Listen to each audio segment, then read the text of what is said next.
Pasar bebas adalah persaingan kualitas. Apa saja yang dipersaingkan di kualitas tersebut? Yang pertama, produk. Produk dipersaingkan di mana semua negara boleh beradu kualitas produk di negara manapun. Jadi artinya barang-barang itu boleh dijual dengan bebas tanpa biaya masuk di negara manapun, diadu kualitasnya. Itu belum seberapa.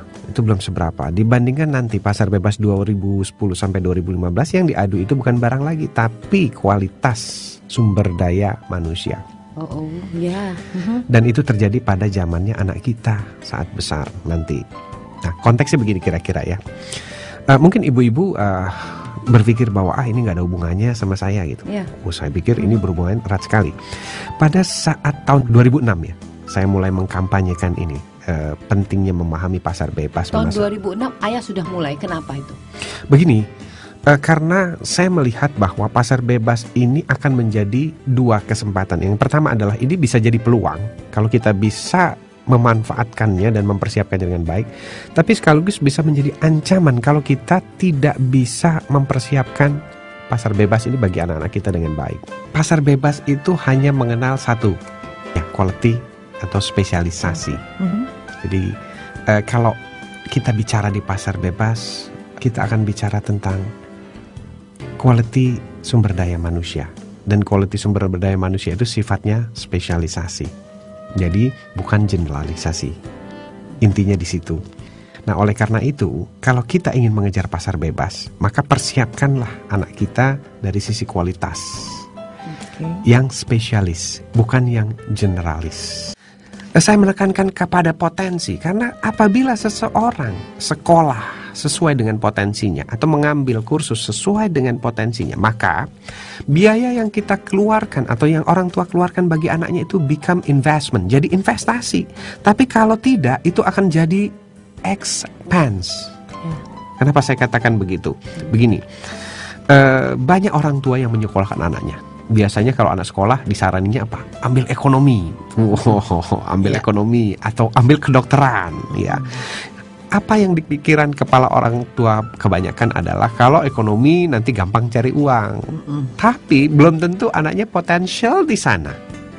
Nah, kalau dia tidak potensinya di sana, maka dia tidak menyukai bidang itu, dia tidak serius, otomatis jadi ekonom pas-pasan nanti. Dan ini akan wipe out dari pasar bebas, karena pasar bebas hanya mengenal specialization and qualification.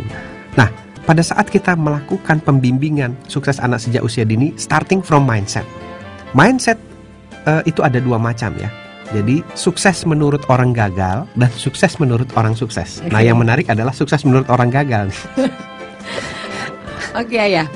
Nah, sukses menurut orang gagal itu rumusnya adalah M H. M H. Jadi 3M 1H. Apa ini, ayah?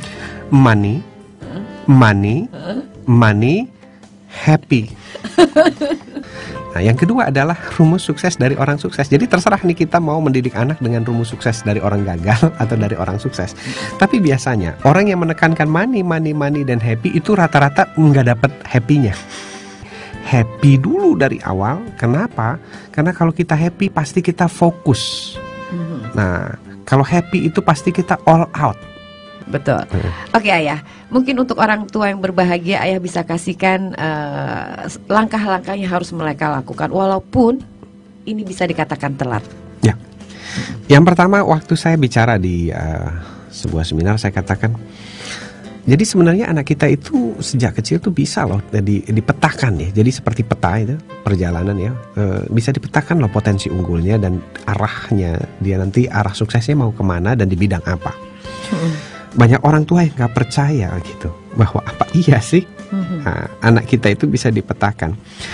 Terus saya menjelaskan bahwa sains mengatakan bahwa titik-titik saraf kita itu punya pola yang berbeda-beda dalam tiap anak, dan masing-masing pola itu akan ditunjukkan melalui perilakunya sehari-hari dan nanti akan kita bisa baca sebagai petunjuk masa depan buat dia. Nah, itu satu. Nah, pada saat saya membaca itu dan mempelajari serta mendalaminya, saya uji coba dulu sama diri saya itu ya. Pola-polanya cocok nggak, ketemu nggak, habis begitu saya uji juga, berhasil nggak, sampailah saya di posisi yang sekarang ini.